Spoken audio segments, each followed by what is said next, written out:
Today's episode is proudly sponsored by Hellbender Vinyl. For those of you that don't know, Hellbender is a vinyl record pressing plant located right here in Pittsburgh, Pennsylvania, doing high quality, professional, top of the line record pressing, baby. We finally got one here. There aren't very many in the world, let alone the country, and to have one right under our nose is an insane resource. So if you are a musician looking to get some stuff pressed to wax, I highly recommend checking out the folks over at Hellbender. Tell them Sykes sent you. I've always wanted to say that. Without further ado, let's get into today's episode. Sit back, relax, and let's start the beats.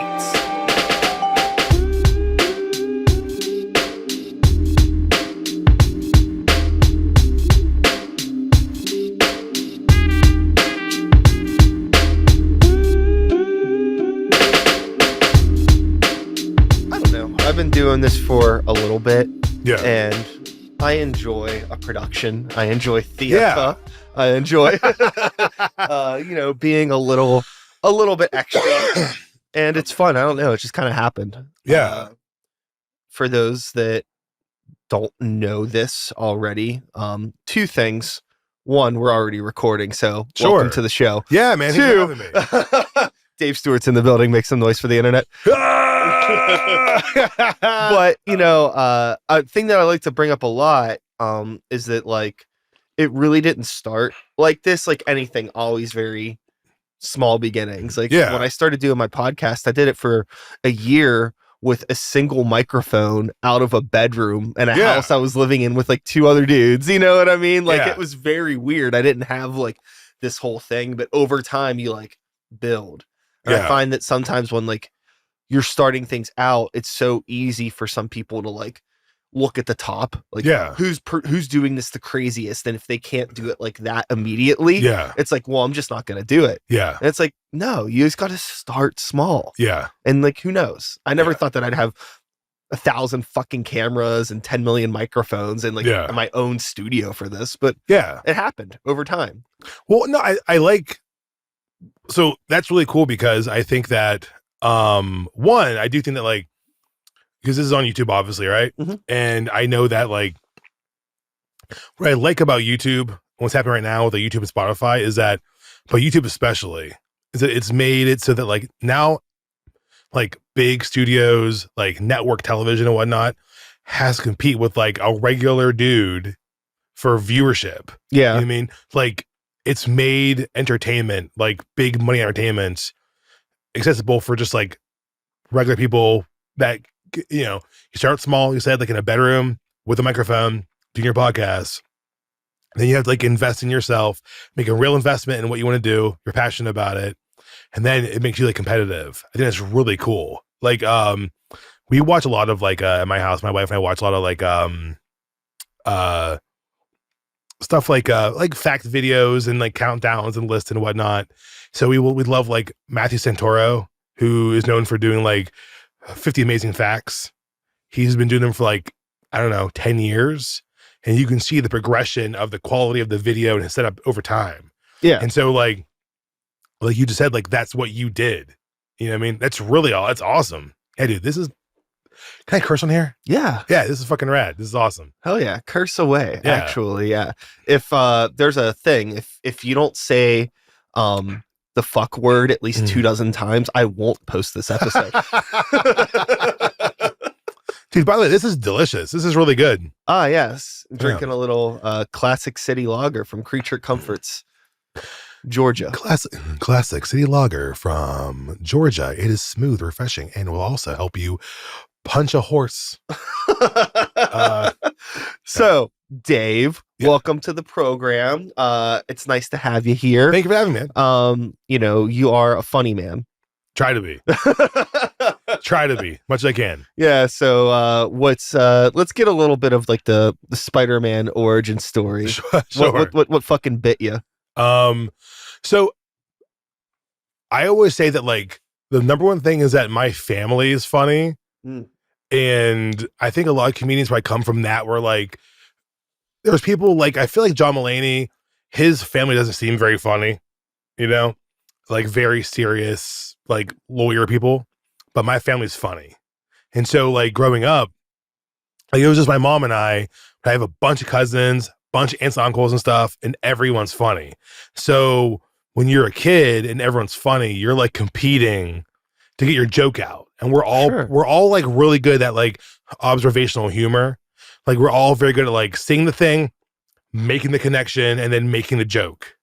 And you're fighting to get it out first, you know? But I always say that for me, it was a couple different things that got me wanting to be like do comedy. Number one was when I was like 9-10 years old. My mom, I think she saw that I liked comedy and I was kind of funny already as a kid. So she gave me a cassette tape of Eddie Murphy's Delirious album, which I was too young for, but it's okay. And I listened to it till it broke. And I actually still own that tape. So the tape itself is like it's like probably almost 40 years old. And I listened to it on repeat for like 2 years. And then number two was BET Comic View. I watched so much of that. And it was awesome because like, especially when that show was new, the quality of the broadcast wasn't very strong. So it felt like you were like watching like pirate television. Sure. Like you shouldn't be watching it because it looks so shitty. But when you watch like BET Comic View, especially in the 90s, you were watching like on BET Comic View in like 1998, 1997, you're seeing like Bernie Mac, Cedric Entertainer, Cat Williams, some more Cher Underwood from the Talk, you know, all these people like DC, like Don DC Curry.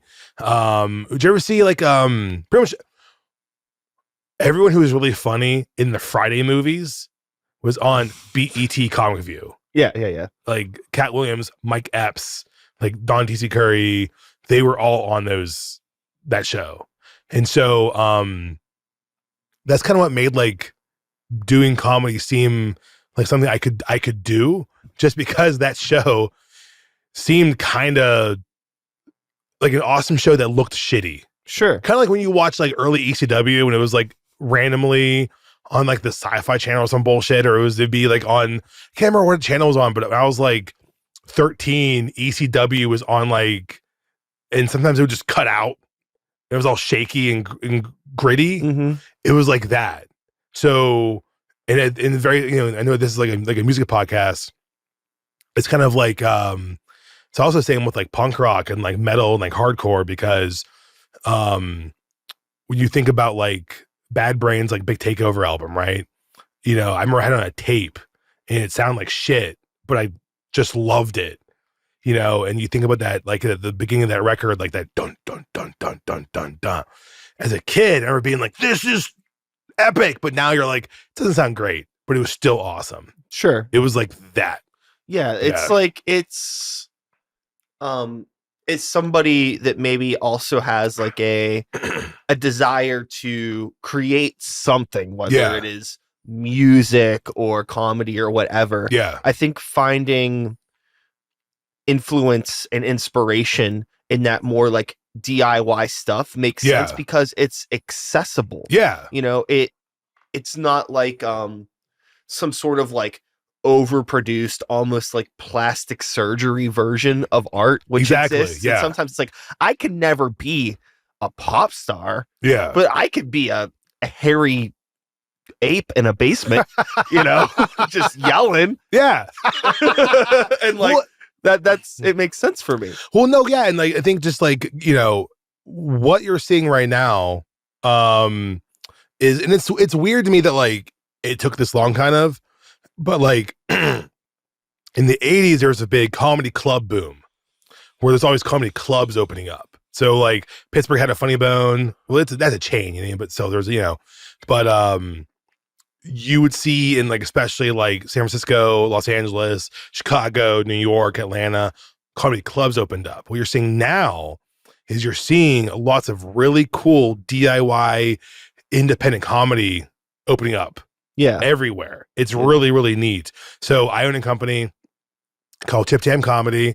I got a lawyer and everything. I have got a lawyer and everything. I have an LLC. Uh-huh. Okay, so just put my money down. Got an LLC, baby. But I'm just a guy. I'm just a guy, and there's lots of people. Like my shirt right here is my buddy Drew. His Handsome Man Comedy. He has great open mic in Sharpsburg at Crazy Karen's bar. But there's a lot of people right now who are like doing really, really cool DIY comedy, because all you need is like a space, some chairs, and a speaker and a microphone, and you have a comedy show. Yeah. You know what I mean? So you're seeing right now in the United States especially is like just is like DIY comedy. It's so incredible. But it's that desire of like, I can do this right now. I don't need to wait to get discovered or to go to get a manager or an agent to tell me I'm funny. I can just go do shows now. I mean, basically, like what you're doing is my equivalent of starting in the bedroom with one microphone. Mm-hmm. Just, this is, it's not top of the line podcast. This ain't Hollywood, but I want to do something. So you start small, and if it builds, great. But also, if it doesn't, like, that was the other thing too that I think that kept me pushing it, was that like I never set any sort of an expectation for like, I need this to go here. Yeah. You know what I mean? It was just like, there's no ladder to climb. Like if I'm sitting down talking with people that I think are cool every week, and I'm putting it out there for people, that's it. That's all the podcast needs to be. Yeah. I don't care if fucking 10 people listen to it or 1,000 people listen to it. It's going to vary. And I imagine it's maybe a similar situation for you too, where it's just like, it's nice to just have something to start. And I'm like a part of this community, and like being just thankful for being able to have any fucking experience that's kind of cool, because the world is shitty. It's hard being an adult, and just getting like one night a week or 2 nights a week or however often you fucking get to do this, just to do it is fucking cool. Even there's only 20 fucking people in a room, who cares? Oh yeah. And like, there's times when like I've done shows in front of like 20 people, but like I did really well. Like I killed, in front of, there's 20 patrons, but it doesn't matter. You feel like it's 1,000 because everyone's laughing. You know what I mean? I've seen some people who are, I think, way more funny than anyone who's like on TV right now or like touring arenas. And I've seen them in like little bars or coffee shops or whatever it is, And first, I'm looking at your tattoos. I see you. I saw your Simpsons Treehouse of Horror tattoo. Okay? Who I got a little Stone Cutters. Oh yeah. I know my demo. You know what I mean? And, I'm liking your Milo color tattoo. Hell yeah, man. Yeah, everything sucks. And then what else you got there? Beetlejuice from the animated show. Yeah, that's from the cartoon, not from. True. Hell yeah. Uh-huh. Oh, that's awesome.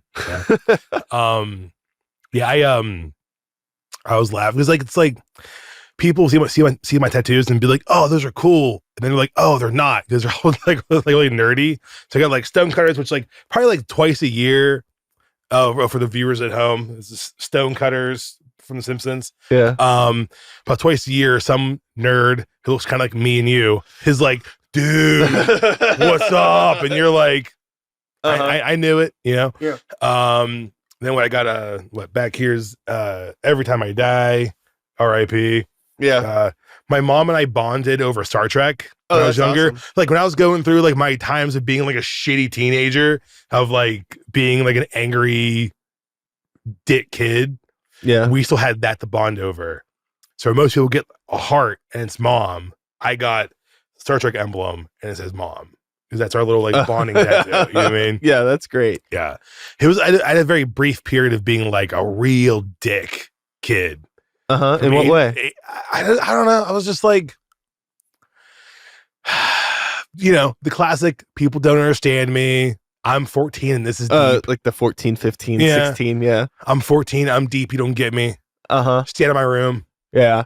I think I went through that too. There was like, probably around the same age where I was like, oh, like I'm different now. And like, you like throw out your toys and all this shit that I would like fucking kill if I still had now. Dude, straight up. Because like, you know, a few years pass by and you're like, oh shit, like I had the best taste as a 12-year-old. Dude, totally. Fuck all this 15-year-old shit. What's like, okay, what are like 2 toys and maybe even like a personal item that you're like, you would love just to have it back?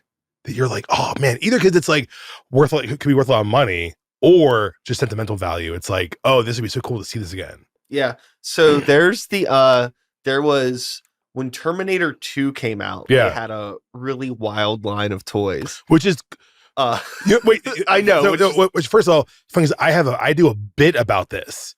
How there was toys for kids from rated R movies. It's like Terminator 2, Predator, Alien all had toys. So I'm like, he just had like, you know, Basic Instinct toys. Like it's you get a Sharon Stone with sell those, but not with an ice pick. You know what I mean? Like, yeah. But there was a Terminator 2 set that was like an exoskeleton flesh making set. Dude, totally. About. Yeah. Like you'd put like the skeleton inside the plastic thing, and there was this weird goop that like you'd squeeze in, and it created like a flesh covering over the suit that then you could like rip off. Yeah. And I had that, and I would like to have that again. They're actually not even expensive. I've like looked online. You can acquire them, but that's the type of thing that like I'm not gonna like buy it on eBay. Yeah. But if I ever happen to be at like a Comic-Con or something, and if I see it and I got, you know, $50 to $60 burning a hole in my pocket, I would probably buy it. Dude, that's so awesome. Yeah. That's amazing. I have that's so good. I have always said that couple things. One is that both my cousin and I had this mechanical Godzilla toy that walked. Its eyes like blinked. Yeah.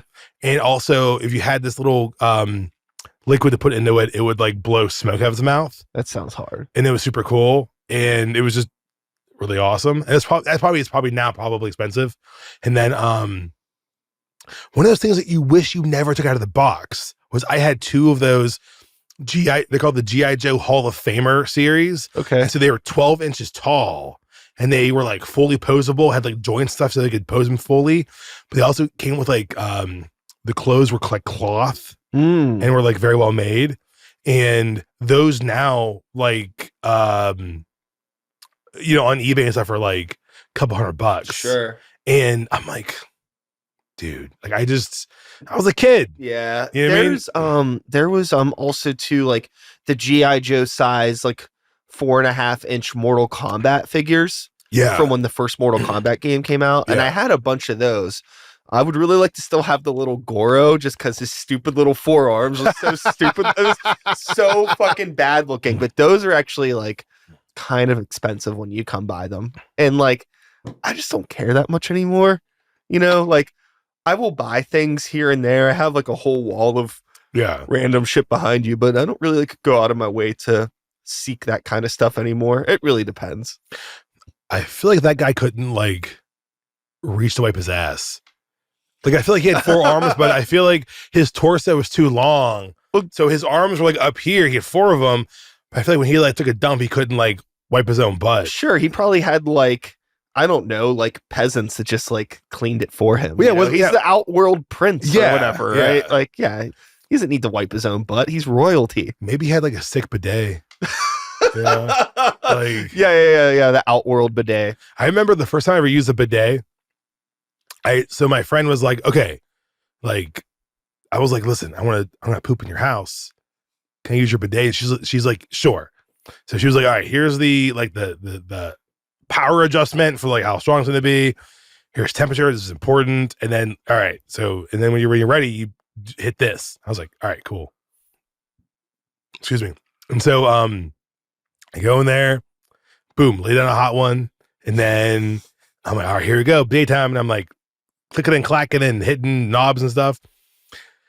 And then I hit it so it would go, and I start laughing. And she's like, why are you laughing? And I'm like, I'll tell you in a minute. So what happened is that the bidet totally missed my beehole and just hit me in the back of the ball sack. Right? Oh, yeah. I started laughing because it was like, that's a sensation I've never had before. I've never had like just water just sprayed from a super soaker on the back of my ball sack. And that was very funny. It was just really funny. Yeah. I mean, that's definitely a unique angle. You know, we don't get visits from that direction too often. Also, when I was a kid, I had like I love Power Rangers. Yeah. Like but the original, like, well, the original American ones. You mean, like, you know, so like, you know, Jason, Billy, all those guys. Loved it so much, dude. And so my bedroom was all Power Rangers. This is like 1993. Hell yeah. Okay. So I was 8 years old.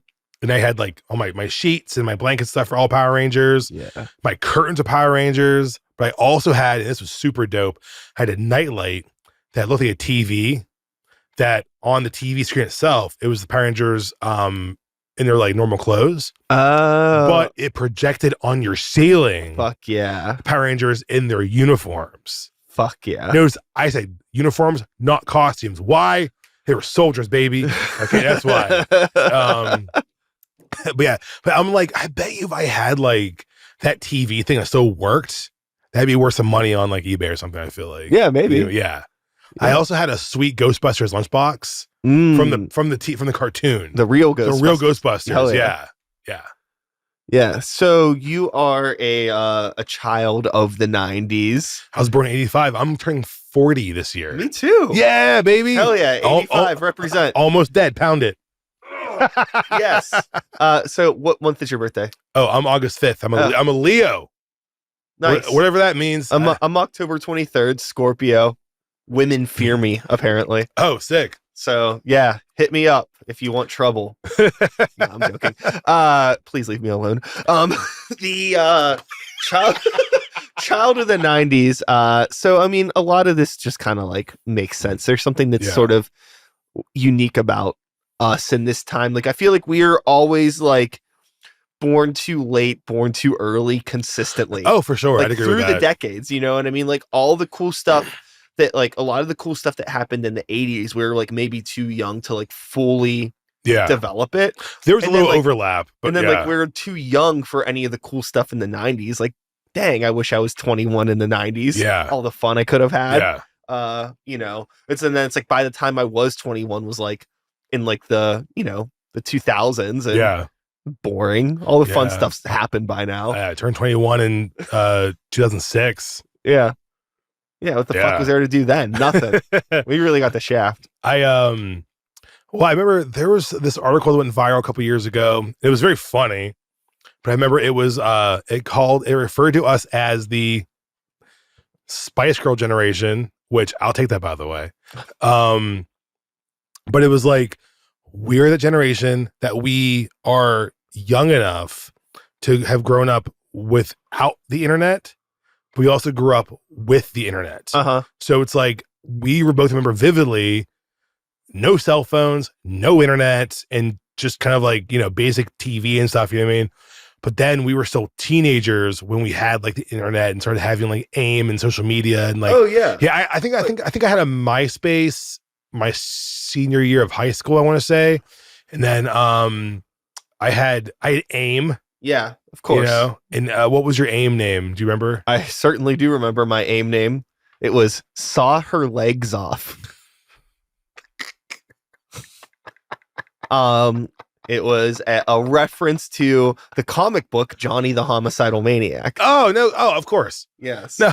Yeah, of course. Yeah. Of Look course. at me. Jesus fucking Christ. Yeah. That old chestnut. But yeah, no, I agree. It was just like I didn't have like, it was interesting because it wasn't until my senior year that like some friends started to even get like cell phones, like that becoming like a common thing. Yeah. Like having a cell phone that had like AIM on it, but it was still just like an LCD screen. It wasn't like a full touch screen thing. And then technology started to move really fast after that. Yeah. For me. But yeah, I mean, like my entire high school experience, all the internet was like some light social media apps that aren't anything like what they are now. Yeah. And like the internet access was like, oh, like I could check it at home, or I could check it like if you sneak in like computer lab or something like that at school. That's the only time. It's not like it wasn't on you 24/7. Well, I just remember like just I remember even just, asking girls for their email address. Oh yeah. You mean even before there was like AIM and stuff, like going out, like being like, I had an email address when I was like 15, and going to like, stuff with your friends and meeting like a pretty girl and being like, hey, can I have your email? And no one would ever do that now. Listen, ladies, if you're somewhere and a guy asks for your email address, he's either a murderer or like a telemarketer. Like don't give it to him, right? Yeah. But yeah, I really do sincerely. And though I have a smartphone. I mean, of course we all do, right? But I am a little nostalgic for the time when the internet like lived at your house. Yeah. When you left, there was no internet. Do you know what I mean? Yeah. And it does worry me, like, I have a daughter. She's almost 1. And it worries me seeing people like driving, just look at their phone. Oh, fuck yeah. What are you doing? Yeah. Like, and I guarantee you're scrolling Facebook or Reddit or some bullshit. It's like not important. Not important at all. Not important. And people are just like, or people can't, like, you're at a red light. Oh, I'm at a red light. People are, yeah. I mean, we're addicted. Yeah, absolutely. They did the research and they got us hooked, baby. Yeah. They did a good job. Yeah. They know what the fuck they're doing. Oh, dude, I've seen dickheads like driving around talking to someone on FaceTime while driving. Sure. Yeah. That's a genuine, for the people who are just listening, I did like a expression. I don't get it. I really don't. You know what I mean? And like, if there was like a disease that was going around that was making you stare at your hand for hours, people be terrified. I'm really curious, how this plays out in like a couple generations from now, because it's not sustainable. Is this going to be something where it gets even worse in some sort of dystopian science fiction type of way? Or does it reset where like future generations look back at us and they're like, what the fuck were they doing? Well, you know what? Like my cousin Matthew, what's up, Matthew? My cousin Matthew, he doesn't do Facebook, for example. And a lot of people, I think he's like 31. And I actually know a lot of people who are like 30 and under that they consider Facebook like that's old hat. Like, like that's what we do.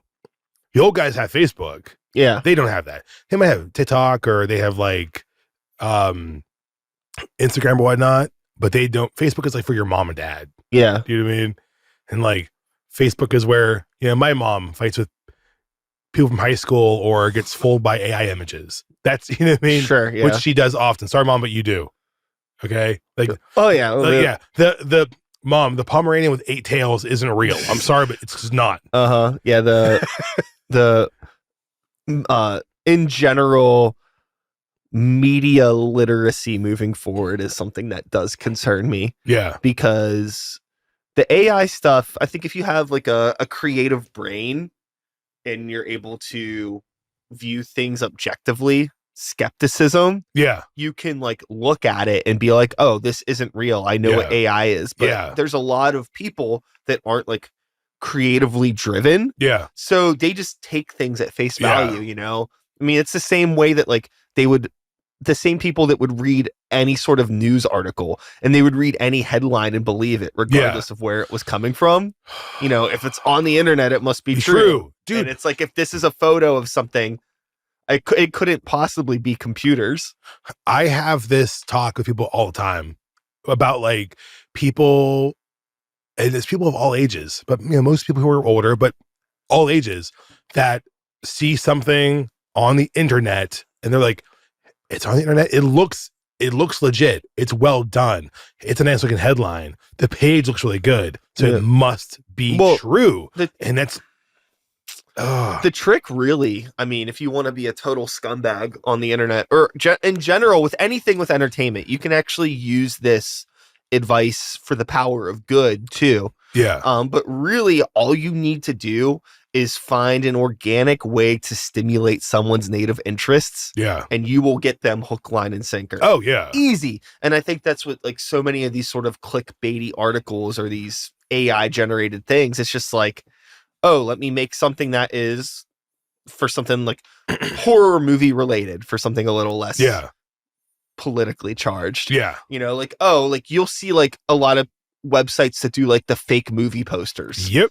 Or like coming next year to Netflix, something that's not happening. And then people will share it. Like, oh, and then there's always like fake in the comments. But like, regardless of people pointing it out, saying it's fake or whatever, someone's making some sort of money on the back end from all of this engagement. However, that works. I don't fully understand it, how people make money off this stuff, but apparently they do. That's there's a company that I wish I could remember the channel on YouTube, but the channel is like, all they do is they create fake movie trailers.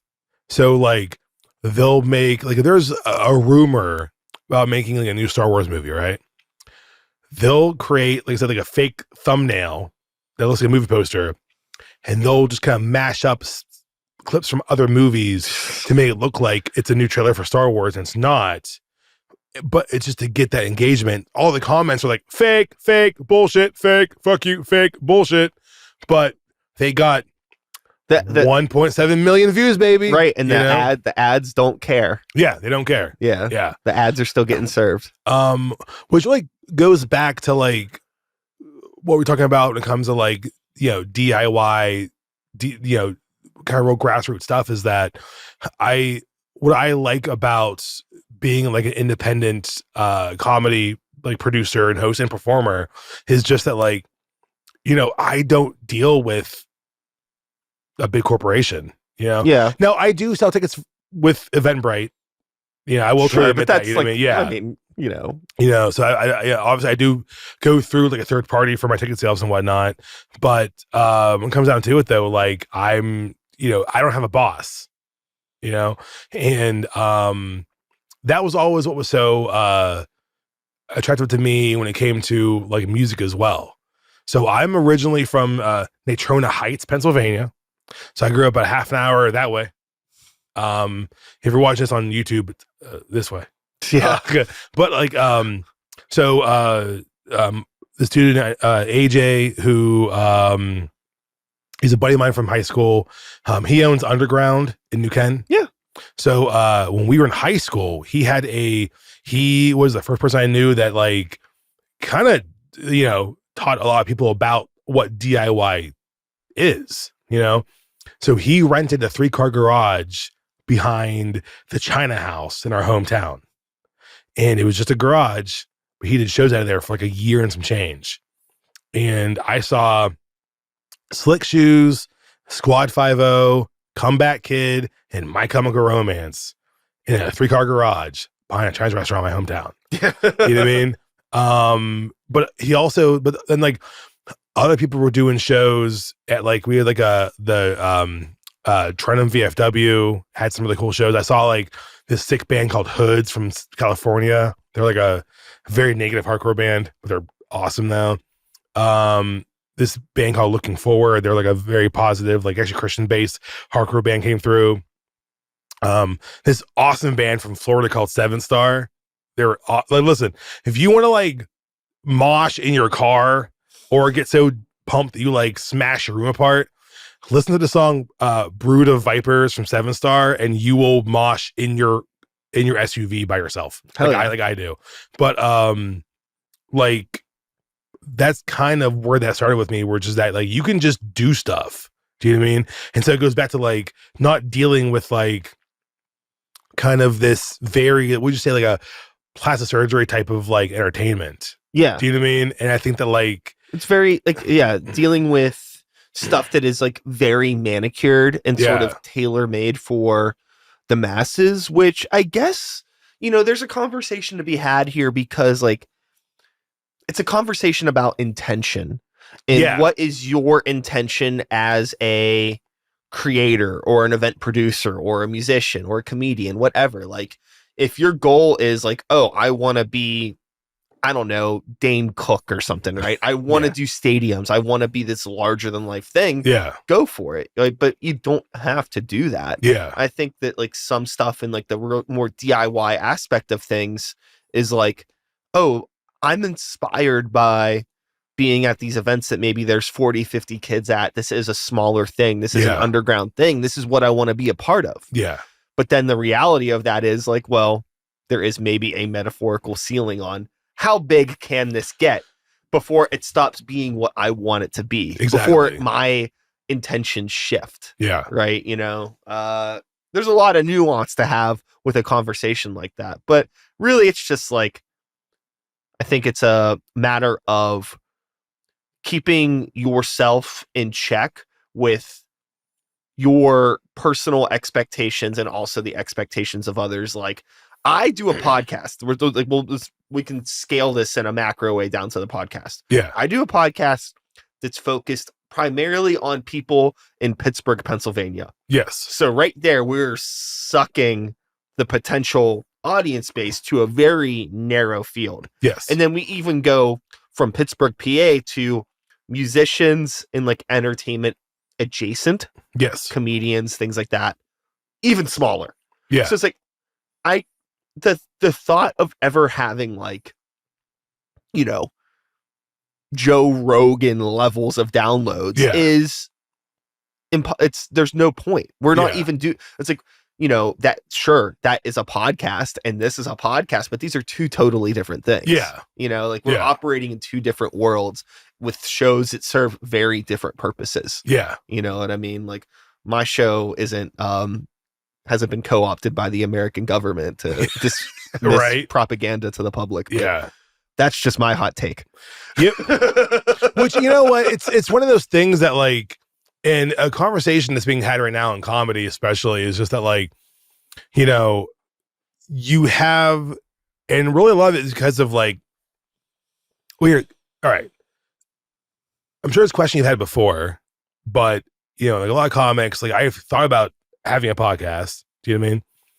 But do you think that, do you personally, have you ever felt deterred, or have you felt any way that you are, look, I'm interviewing you. Oh my God. But have you ever felt like deterred, or maybe felt like, is this worth it? Just because there are all these celebrities have all this money already, who they're like, I mean, I feel like every celebrity, actor, comedian, whatever, has a little podcast because they're just using it for like ad revenue. So, they're like, we can make money doing this. And do you feel that, do you worry about getting kind of like swallowed up in all the like, in this big ocean of podcasts where, like you said, like, I mean, like I think about like, I'm almost 40 years old, dude, and I'm an independent comedian. I'm never going to be like a John Mulaney or like a Whitney Cummings, who are doing like stadiums and doing like these big theaters and whatnot. Sometimes I do kind of feel like, what am I doing? Sure. If I'm just being candid with you, you know what I mean? Like I have a family to take care of and stuff, you know? Have you ever been like, you know what? Like, you know, even for a minute been like, is this effort going to pay off in some way? I don't know. Like every single fucking day of my life, Dave. Every single day. Yeah. I had that thought 15 minutes before you showed up. Man. It had nothing to do with you. It's just, no, I mean, every day. Yeah. And there's advantages and disadvantages. You know, the advantage to it being, I guess we're talking kind of like big fish, small pond. Yeah. Because the advantage is I could view this through that perspective and being like, okay, I do this show, this Pittsburgh-based podcast, and I think a lot of people in Pittsburgh know about my show. Definitely people in the Pittsburgh music scene know about my show. And I'm one of the few people that are doing anything on this level. Definitely one of the few people that have been doing it this consistently for this long. Yeah. So that's cool in that sense that I don't even think about like celebrities and other people doing shows because nobody else really is doing what I'm doing. You know, there's not much competition in our small little bubble here.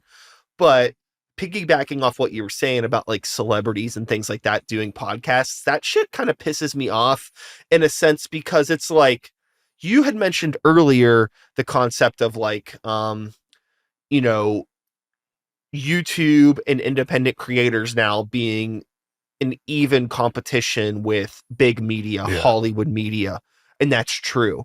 Yeah. But what's annoying to me is that there are so many Hollywood types and celebrities and things like that that are like coming down to our level and maybe not necessarily taking an opportunity from me, Mr. Pittsburgh podcast. Yeah. But other people that are doing podcasts, it's like, of course, everybody's going to listen to like the X name, whatever celebrity, you know, like, I don't know who's a popular actor right now. Oh, like I don't know, The Rock, right? Yeah. That's a ridiculous example.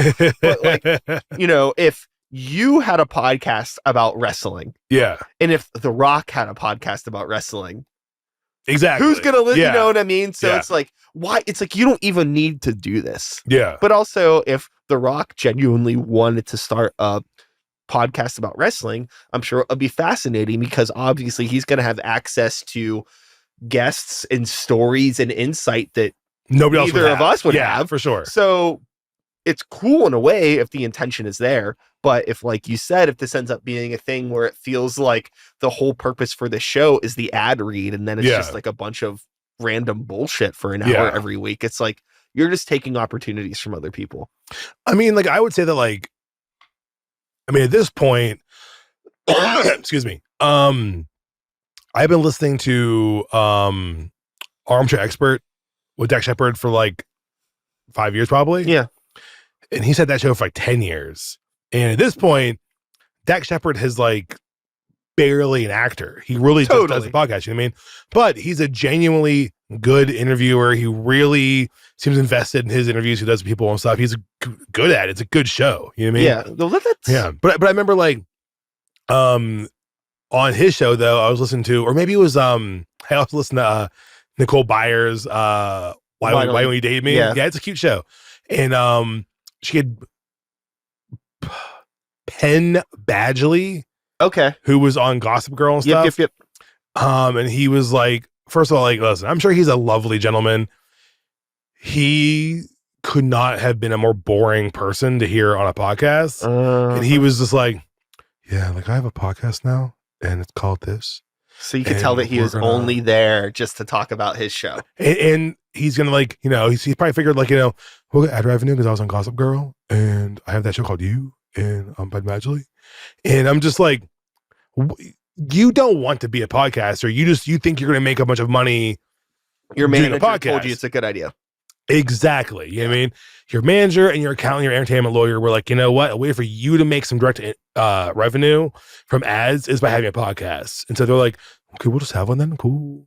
And that's what his voice sounds like, by the way. Yeah. And yeah, it's, again, it's that conversation about intention. Yeah. You know, an issue that I have with a lot of comedians that have podcasts is it tends to seem like it is specifically for the ad reads and then just them rambling for an hour. And it's just like, are you like monetizing my time to work out bits? Yeah. Like, I get it, dude, but like, it's just like, it's not for me. And like, I'm not the type of person that, like, I could get, like, if you develop like a parasocial relationship with somebody and you want to just like listen to like Bill Burr random for 2 hours every week. No hate in the world. Bill seems like a great guy. He's very funny, but like, or like a Theo Vaughn, funny guy, but like, I don't know. Like, I just don't care that much. I would rather just like engage with like comedians on like oh, this is your new hour. I would love to check that out. I don't need to hear from you every day. Yeah. You know? Oh, like, see, for me, like, I actually, I've tried listening to a few like comedy podcasts and I found them unlistenable. I've always been much more of like an interview, like this, like, it's an interview based podcast that has like a theme, has like, it's like, this is like based in music, but also entertainment in general and wherever else. It's a creative mind. Yeah. It's creative mind. And we are having a conversation where, like, you know, you're saying something, I'm listening. Then I'm going to reply to you with something about what we're talking about. Yeah. But kind of podcasts are just like, yeah, I said it's like three dudes bullshitting. And I'm like, I don't want to listen to you just hang out. That's weird. Yeah. Because this thing, it went viral. I don't know if it was like even like organic or what, but it was funny. Was that like some person was like, hey, how about I had this idea? What about like an unplugged podcast? We get together, we hang out, we talk, we have snacks, but we don't record it. And someone's like, does this guy think he just invented hanging out? That's just hanging out. Yeah. And yeah, I just have an interest in like hearing three dudes, and it's always just dudes, to be honest. It's just dudes. Just three dudes just be like, oh yeah, man, like Cheetos are real good. I don't think so, man. I like Doritos. Dude, you're wrong. And it's just like 3 hours of that. Sure. I mean, again, I'm gonna a word that I use way too much, but it's intention. Sure. You know, I think a lot of these people too, not a lot, we'll say some of these people just genuinely think that they're like, shit is that worthy of smelling? You know, and it's just like, what are you doing here? Yeah. Like, what do you think that there are just genuinely people that just want to listen to you? Again, it's that parasocial relationship thing. Yeah. But looking at the numbers that some of these podcasts do, apparently there are people that are interested in this type of content, just like passively listening while they're like either at the office or whatever, just anything to like disconnect from reality, even if it is like three yoked up ding dongs talking about fucking supplements and Doritos for fucking 3 hours. Which, first of all, by the way, I love saying ding dong. I do it often. That's legit. But so here, okay, so question for you. Yeah. Okay. Do you think that going back to like, just this is in comedy, call this a callback. Boom. All right. Do you think that kind of like with people's obsession with social media, but also like, you know, as a culture, we all work so much. We don't really see our friends like we used to, you know, especially as you get older and stuff. Yeah. Do you think that people's love of those kind of podcasts is because they don't get to like hang out with people in person? It's like, absolutely, it's almost like a pacification, or like what's like a proxy for just hanging out. Absolutely. Yeah. Absolutely. Which, by the way, is so sad, dude. Yeah. It's such a bummer. Yeah. I mean, but absolutely, you know, you get a lot of like, this is like a very, very stereotype that I don't mean to sound negative. Sure. Right? But like, picture like, oh, like the dude who's like peak was like his high school football career, or like being like a frat boy college thing. Yeah. Now, you know, he has an office job, wife, kids, can't see the guys anymore, has all these responsibilities, but he can put his AirPods in at work and then like basically like relive his like frat boy days with these other weirdo comedy adjacent ding dong clown motherfuckers that like, that, you know, just talk about bullshit, and it makes him feel, sure, 100% that's a thing. You know, it might not be the majority, but that exists. That's such a bummer, but it's true, like, though. But also too, there's probably people like, I know, there's definitely some like all female comedy podcasts and things like that. And like, I'm sure that there's like, oh, this is like hanging out with the girls back in the day or now or whatever. And like, for me, like I listen to more stuff about like movie review, music review, that type of stuff. I like kind of like in-depth analysis of art, but that's like what I'm into. And some other people might see that and might call me a ding dong clown motherfucker for liking that. So I think there's a lot of self-awareness that has to happen too, where it's like, we can sit here and be like, I don't understand how people do that, but we're really just doing the same thing now. But we're talking about our native interests, and our native interests are different than others. So as long as it ain't some weirdo Nazi shit, I really don't care what you listen to. Dude, word up. So, okay. So you said you like movie analysis stuff, and obviously I see you for an awesome shirt. The only movie that's ever made me put my food down was Dead Alive. That scene with the lawnmower, we were eating pizza, and I was like, I'm gonna just put this down. Dude, I turned so green. I legit turned like this color green, because I was just like, oh God, it's putrid. But what do you think? And this is a question I've asked people recently. What is a great performance in a movie that's considered bad or just that wasn't like successful? Oh, that's a great question. Because mine is I still to this day is a hill I want to die on. Eartha Kitt deserved an Oscar for Ernest Scared Stupid. Her performance is Oldie Hackmore, because I like in comedy we always say that like if you commit to the bit, you make the bit work. Sure, of course. If you just commit, it can be so stupid. If you commit, you can do it. It makes it funny. That movie had the ability to be really dumb because or scared stupid to do. Yeah. But Jim Varney, Shakespearean actor, Eartha Kitt, a legend. Yes. You have two people who took the material so seriously, where it's Ernest fighting trolls in a small town. I think it was Missouri. Yeah. You know what I mean? But I think that Eartha Kitt really took it so seriously. She's so good in that movie. She should have got an Oscar for it. I seriously believe that. That's awesome. I would have to really, really think about this because I like a lot of awful movies.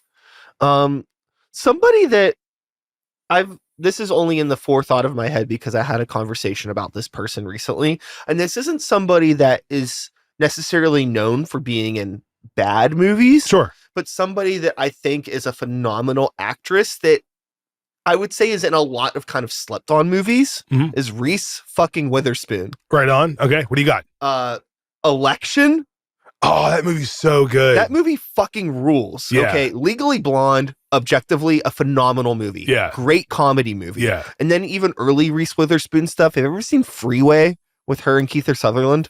Like once many years ago. That movie is fucking awesome. It's really fucked up. Brittany Murphy's in that movie too. Yeah. Danny Elfman did the score. And it's like this weirdo 90s just gem of like a fucked up life movie. It's basically like Little Red Riding Hood told through the story of like if the dude that like made Gummo made a Little Red Riding Hood movie. Oh my god, Gummo. No, dude, in Gummo. General, Reese Witherspoon I think is a phenomenal actress that's in a handful of like really, really good slept on 90s movies. Yeah. I've always been a fan of hers. Brittany Murphy was actually my first like real crush. When I felt like I became a mature man. But this is why. So I probably first saw Clueless when I was like 12. Okay. And so it came out in 95. I probably saw it in 97. Yeah. And I remember kids at school, like dudes being all about like, all about Cher, all about Dion. And I was like, you guys are crazy. You guys are crazy. Dude, that part when they're at the party and she's hit with the clog, Sure, yeah. And Elton picks her up and he's like, can you do this? Rolling with the homies. And she does it. I was like, oh, damn it. And if anyone who's watching this has ever met my wife, you're like, oh, that checks out. Like I married like a short brunette who's funny and, smart. Let's put it that way. But yeah, like, smart. I will say smart is my is gifted. You know what I mean? But my wife is like the funny the funny, really sweet, but like totally weird brunette lady. I literally married Ty from Cher. Hell yeah. And it's just like I got a type. But as a kid though, the three girls that messed me up forever ruined me for life. Oh my god. Number one, Dina Alexander from Sweet Shorts. Okay. 2, Ashley Banks from Fresh Prince of Bel-Air. And 3, goddamn Topanga. Oh, yes. You mentioned that word Topanga to any dude our age, we all go, oh, dude. Yeah. Totally. Topanga, come on, man. Topanga. Yeah. Of course. Yeah. Oh, man. I'm like thinking now more about some movies. I don't think that like, I think a movie like Mean Girls is objectively considered a good movie. I agree. Yeah. The casting is ridiculous. Everybody in that movie is phenomenal. Everyone in the movie is good. It's such a well-made movie. But I do have one more genuine answer. Go for it. I don't know if this is objectively considered a bad movie, maybe a cheesy movie, but both Keanu Reeves and Alex Winters in Bill and Ted. They do such a good, I mean, probably more Alex Winters, but Keanu Reeves was just being Keanu Reeves, I suppose, but. Dude, you know what's funny is that, like, so I had this habit as a kid of seeing sequels before the original. So I saw Bogus Journey way before Excellent Adventure. So I watched that movie being so confused, being like, wait, they've already like been to hell and stuff. What is this? No, they wrote the song, they did this, and I was so confused as to like, but I do think that like both those movies are like weirdly deep for what they are. Sure. Does that make sense? Yeah. And I think that genuinely George Carlin is great in both those movies. Oh, absolutely. Yeah. I also, which I guess this actually happened kind of often, is that I saw Spaceballs way before Star Wars. So I saw Spaceballs as a kid growing up, and I saw Star Wars when I was like 11. And I was like, this is just fucking unfunny Spaceballs. This sucks. This isn't funny. Where's yogurt? Yeah. Being genuinely let down and unamused. Yeah. It's so embarrassing, dude. It really is. But I saw a thing where like it was a clip from on Instagram, and like some other comedian has a bit about that. So clearly a lot of people did that. So I don't feel so bad about it. But I genuinely saw Spaceballs years before Star Wars. Yeah. So do you have one of those, man? Please, can you help me? Do you have a? Did you see did you see Search for Spock before you saw like Star Trek the movie or something? I'm not sure. I'd have to really think about it. Because definitely not with Star Wars or Star Trek, or I mean, I saw the Lord of the Rings movies in order. What other? I'm trying to think of like big franchises or even movies with a couple. I'm pretty sure I saw Back to the Futures in order, nice. Ghostbusters in order, Gremlins in order. I don't know. I'm not entirely sure. There has to be one, but nothing's jumping out. Dude, there's okay. So I read this thing. It was like a while ago, but this guy just broke down the major plot holes of Back to the Future, and it like ruined it for me. I still love those movies, but it kind of bummed me out. Yeah, I think that there's some things that like it's like don't worry about it. I think like analysis ruins art. Oh, for sure. Yeah. Like I'm just not. I'm not interested. I'm just really not. Especially being somebody in my position where I've, for whatever reason, over the course of time and through genuine intention, I have kind of like gotten myself behind the curtain in all of these things that I love in one way or another. Sure. You know what I mean? Like I've helped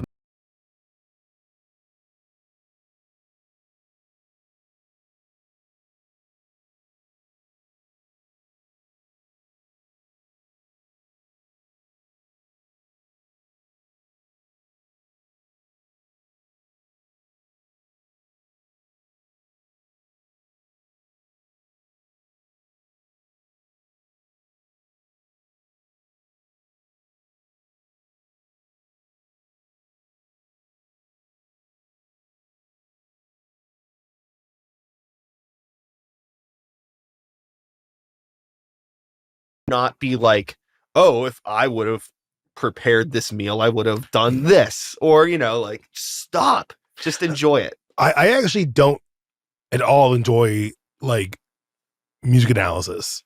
I enjoy maybe like a review where it's, oh, this is good and this is why I enjoyed it, but I don't like analysis of music. I like to kind of just enjoy it what it is. Like, and the last couple of years I've gotten more and more into just like listen to an album. Like listen, because I think because of like streaming, people got away from that for years.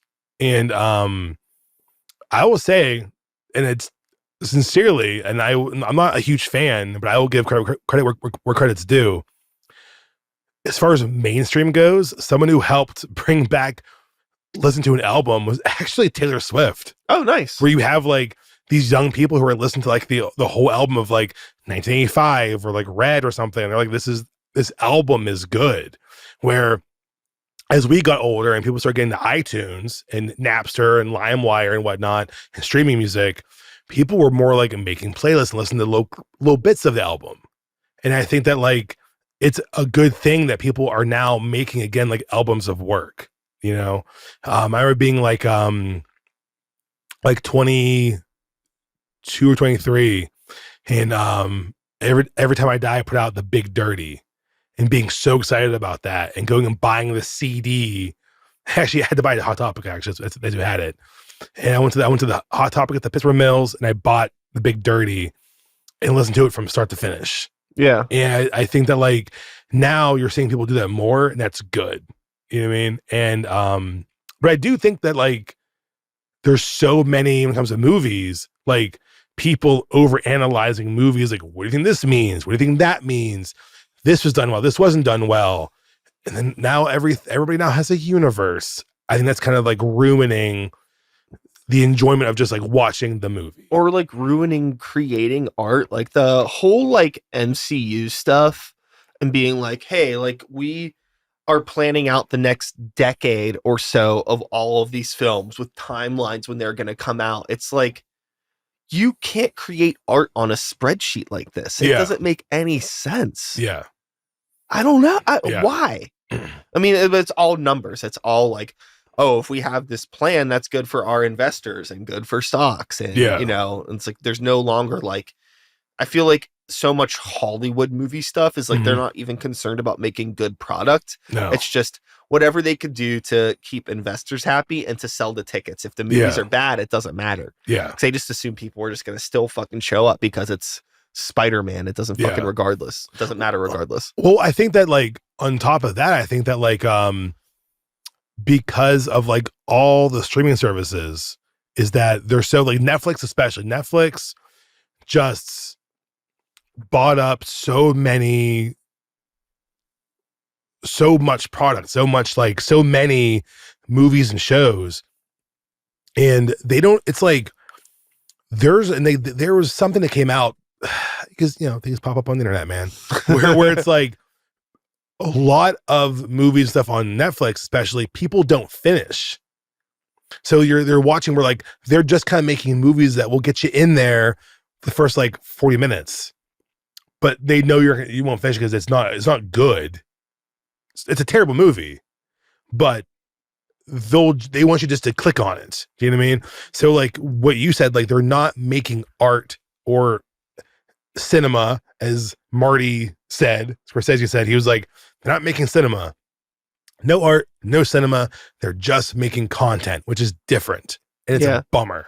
Well, the interesting thing is that like, this isn't 1000% a new concept, because like people like Paramount Pictures and shit like through the 80s and 90s would make like filler movies that they would just distribute to video rental stores just to, like, because people would rent them, you know, and that's income. And this is just kind of like an easier way of doing that, just filling a metaphorical digital shelf with something, because somebody's going to click on it and it will make its money back. Yeah. It might not, it's like, it could be profitable, but it's not beneficial to the greater state of art or cinema, or even like, I don't know, just genuine human interest or pleasure in enjoying just a movie, a fun story. Like people, it doesn't seem like people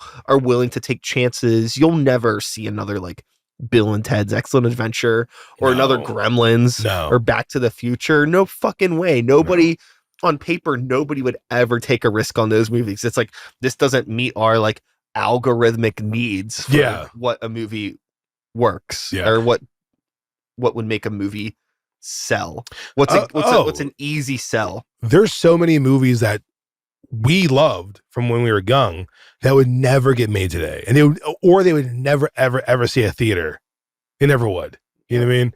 And probably the best example is probably like a Gremlins. Do you know what I mean? It's too weird. Yeah. You know, Critters. It's too weird. It would never be in theaters. Too weird. You know what I mean? And honestly, just go back to comedy. I mean, you're seeing, which obviously I have no room to talk. I'm still just like, independent comedian with a normal job during the day and stuff. So, but they like Netflix, especially, but a lot of different services have just like greenlit and produced so many just like shitty specials from comedians. They're not good. And it's just like, but it's because they want the content. You know what I mean? So people are going to watch it. Yeah. Even if it's hate watching it, it doesn't matter. Oh yeah, and there's even, which first of all, he's very funny, but there is a channel on YouTube where the guy just like does kind of breakdowns of bad specials, where I think every video is just called like the worst special ever, and he's talking about like Jeff Foxworthy has a new one that's awful, or like there's one with Jim Brewer had a bad one recently, Brendan Schaub has bad ones, everything. Multiple, you know what I mean? But like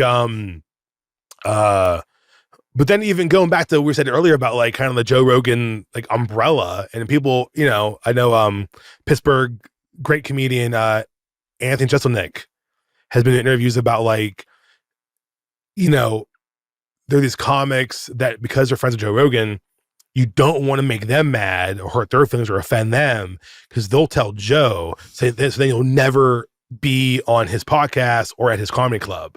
You know what I mean? And it's just like, that's not what comedy's supposed to be about. Yeah. You know what I mean? And like, it's now there's these like, I don't want people that like that to like me. Yeah. And also I think there needs to be like a dramatic pushback, because I hate the idea of comedy being viewed as this like white guy club. Yeah. Which it's so easy for it to be viewed like that. Yeah. But I think that like there needs to be what is happening now, like going back to the beginning of our conversation here, like a DIY grassroots thing to have like, not necessarily with maybe the specific intention of having more inclusivity, but just like something different, an alternative to what is becoming the norm. Yeah. That it's like not even funny. Yeah.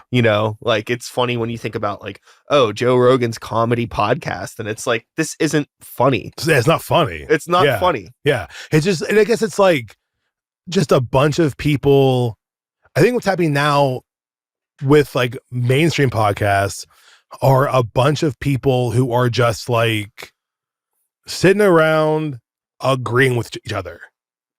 And even if they disagree, they'll still agree because they don't want to make the big guy mad.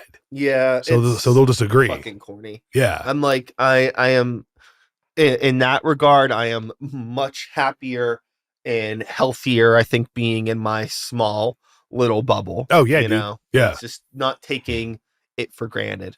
I'm very thankful for the things that I have. Oh, dude, the show's great.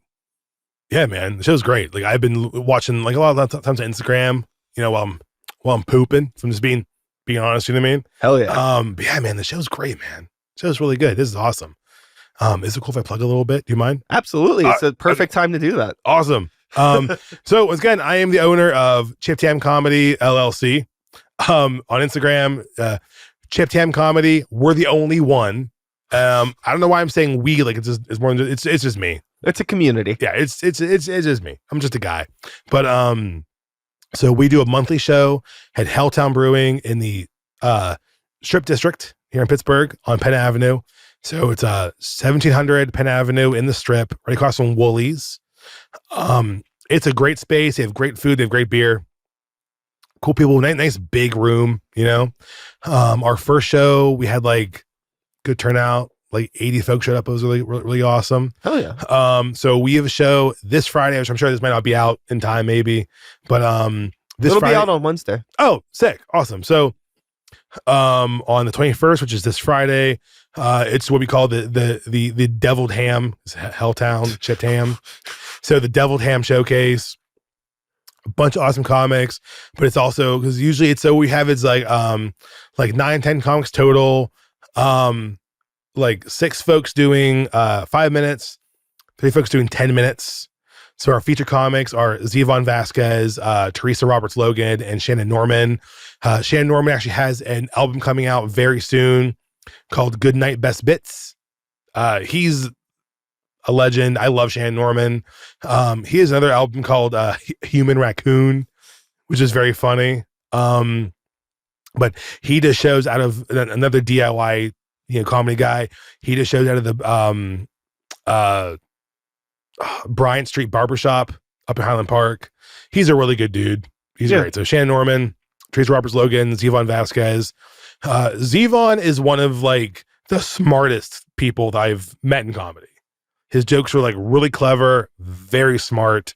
And Teresa is like, she's like this really funny, like she's from Tennessee.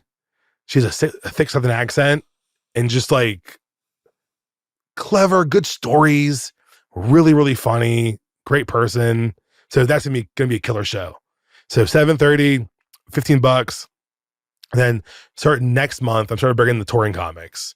So April 26th, you have Cleveland's Bill Squire's coming down. So Bill Squire, Darjon Bentley, who's also from Cleveland. Then locally we have Pete Morris and Suzanne Lawrence. And then in May, I have Liam Nelson coming. Liam Nelson's from Atlanta. He lives in New York City. So it's gonna be Liam Nelson, Asher O'Brien, Brittany Alexis, and Jared Helfer. Also, Liam Nelson is 7 feet tall. That's it, man. Just come see him for that, man. It's awesome. He's hilarious. Like actually, next month I'll be down in Morgantown for the Red Eye Comedy Festival, done by my buddy Cody Cannon, and that's where I first met Liam Nelson, and he's hysterical. And he has this thing called Marfan syndrome, which is kind of a rare disorder. Which the two things that happens is that you're naturally thin. You've heard him gaining weight, but you're really tall. Yeah. He's 7'1". He's super thin, and a lot of his jokes are kind of about that. Sure, but just like again, like a great storytelling comic, but also being very clever. Just a great guy. Yeah. So just like so please. So March 21st, April 26th, May 23rd. We got shows coming up. Chip Tam Comedy. Please support independent comedy, independent podcasts everywhere, because please do. We have bills. That's kind of sure. And like there's like the most annoying thing that you'll hear people say is like, oh, there's never anything to do. And it's like, motherfucker, dude, straight up, you ding dong clown ass bitch. It's never that funny. I'm sorry. Like, stop looking at AI photos on your fucking phone and look for a fucking flyer. We're out here. We're working, baby. Dude, and like, I played in bands for a while before I really did comedy. And especially as I started getting older, like the last band I was in was with my friend Josh. We did this band called Life is Short, like a pop punk band. And like, we were 30, and you tell your friends that, hey, my band's playing, come see us. And they'd be like, oh, is there a bar? Is there somewhere to sit? And I'm just like, or even still in comedy, the very common, well, when do you go on? Yeah. Just come to the fucking show. Just come to the show. Yeah. I promise you'll have fun. Yeah. Yeah, but when do you go on though? Like, are you like first? No, I'm not first. Yeah. I'm third. Yeah. Come to the show, dude. Jeez. It's fucking sons of bitches. But also because of Pittsburghers though. Pittsburghers like listen, I'm from here, so it's okay. I'm from Pittsburgh. We're a working class city. People got things to do. But it's just like Yinzers will spend $20 going to Jurgles to go see like, Bon Journey or something. To go see like a cover band. But getting to see your but they won't pay $10 to see like their friends. Well, good band. It's not. It's again, it's that stimulating of native interests, and really, at the end of the day, sometimes our friends just don't care about our art. They just could not give a fuck less. I got plenty of those friends that they will like every fucking thing I post online, but I'll never see them out of their fucking house ever. It won't happen. It won't happen. And there's different reasons for that. Sometimes people just can't, they have lives of their own. They have other obligations, and you can't hate. But you know, though, like at the same time, I get it. Like I am like I have a wife and a mortgage and a baby. You know what I mean? Like life gets in the way. I totally get it. You know what I mean? So like, you know, but I do agree with you that like people will be like, there's nothing to do here. Dude, there's so much to do in Pittsburgh. There's so much. There is. Like every day there's like a band playing, a comedian performing. Yeah, there's a lot to do. You're just boring. Grow up, you fucking baby. You ding dong clown ass bitch. Yeah, you fucking ding dong clown ass bitch, weak ass motherfucker. Dude, that should be on a t-shirt. It should be like Start the Beat podcast. Back, listen to us, you clown ass ding dong bitch ass. That's really funny. Yeah. That's really funny, dude. Well, Dave, the trains come around the station here. Hell yeah, baby. You've already done your plugging and things like that. Anything else you want to let these good people of the internet know before we pull the plug? You can follow me on my own Instagram. It's just biggest Dave 412. There's a lot of big Daves. I'm the biggest one, baby. Well, I had the biggest head. Yeah, fair enough. Yeah, I don't even know if we're gonna be able to fit this thing in. Never owned a hat. Yeah. Never. Well, with all of that being said, that is all, folks. Thanks so much for being here. One more time, Dave Stewart in the building. I will be back again next week with another episode. Same time, same place, same channel. You know the drill. Start the Beat is the show. Brian Sykes Howell is my name. 2025 is the year. And until next time, take care of yourselves. Take care of the people around you. Peace the fuck out. We did it. That was a podcast. Right. God bless. It's Sunday, the Lord's Day. Mars, bitches, Red Rocks. Yay, yay. Hell yeah. Oh, dude, this is like...